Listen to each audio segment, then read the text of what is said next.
Nós temos uma ideia um pouco distorcida da questão da idolatria.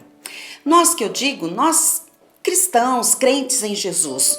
Quando nós falamos em idolatria, nós pensamos normalmente nos ídolos da Igreja Católica Apostólica Romana, nos santos, naquelas imagens, naquelas esculturas, nas figuras. Nós pensamos na questão da idolatria de uma entidade normalmente, né? Feita com uma semelhança humana, onde as pessoas se prostram, onde as pessoas, enfim, invocam ou a colocam de intermediária, né? Entre o homem e Deus, enfim. Nós temos uma ideia de idolatria. A Bíblia Sagrada traz uma ideia um pouco mais profunda sobre idolatria. E especialmente no Antigo Pacto, essa questão da idolatria no meio do povo de Israel era muito combatida pelo Senhor, né? E o Senhor falava de uma idolatria que não era apenas desses ídolos fabricados, né, exteriormente ao ser humano, né? Não no interior. A Bíblia fala desses deuses ou desses ídolos que são muitas vezes fabricados dentro do homem, né? Na mente, no coração, coisas que as pessoas idolatram muitas vezes secretamente e que ninguém sabe, mas Deus sabe. E o Senhor fala que qualquer tipo de idolatria é abominação. O Senhor fala que essa idolatria, que muitas vezes existe, né, disfarçada dentro do coração do homem, ela impede a manifestação do Senhor, ela impede a bênção de Deus, ela impede que esse homem ouça a voz de Deus. Imagine uma pessoa não conseguir ouvir a voz de Deus, que coisa horrorosa.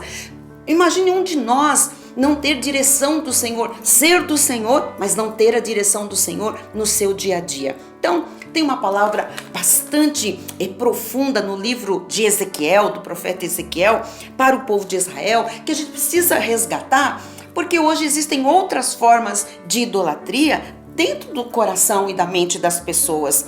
Idolatrias que as pessoas, né, têm ali, que são os seus ídolos, os seus deuses, às vezes os seus conceitos, as suas filosofias, e essas pessoas, né, vivem por isso. Essas pessoas se escondem atrás disso, mas isso é um impedimento, porque também é abominação diante de Deus. Então, diz no livro de Ezequiel, capítulo 14, diz assim, olha só, a partir do versículo 3. Filho do homem, estes homens levantaram os seus ídolos dentro do seu coração, tropeço para a iniquidade que sempre tem diante de si. Acaso permitirei que eles me interroguem? Ou seja, o Senhor está falando para o profeta avisar ao povo que aquela idolatria que tinha no coração, aqueles preconceitos, aquelas filosofias, aquelas posturas, né, que eles idolatravam, que eles se seguravam nela, que aquilo era um impedimento para eles falarem com Deus, tá? Portanto, fala a eles e diz-lhe, assim diz o Senhor Deus, qualquer homem da casa de Israel que levantar os seus ídolos dentro do seu coração e tem tal tropeço para a sua iniquidade, e vier ao profeta, eu, o Senhor, vindo ele, lhe responderei segundo a multidão de seus ídolos. Ou seja, o Senhor vai confundir esta pessoa. Então, pessoas que têm idolatria dentro do coração, que têm conceitos, né, pré-estabelecidos, que confrontam Deus, que estão fora da palavra de Deus, pessoas que se estribam nos seus próprios pensamentos, são pessoas idólatras no coração. E Deus disse, essas pessoas não vão me ouvir, essas pessoas não vão ter a minha resposta. E no versículo 6, ele diz assim, portanto, diz a casa de Israel, assim diz o Senhor Deus, convertei-vos e apartai-vos dos vossos ídolos e dai as costas a todas as vossas abominações. Então, o Senhor está falando a nós, crentes.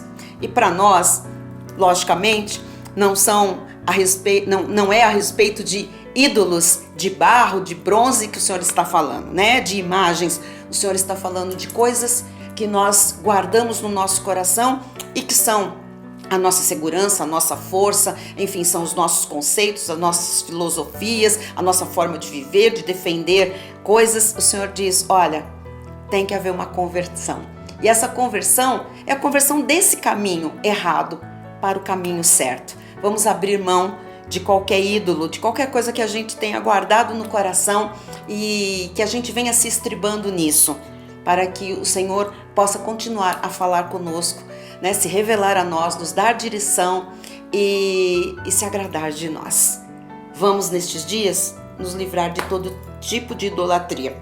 Se existe alguma ainda que seja externa, lógico, não é? É evidente e que já não deveria mais estar presente em nossa vida. Mas vamos nos livrar das idolatrias internas. O Senhor está requerendo isso para que Ele possa falar conosco e ter um relacionamento amigo todos os dias, nos dirigindo, nos guardando e nos revelando aquilo que não sabemos. Graça e paz.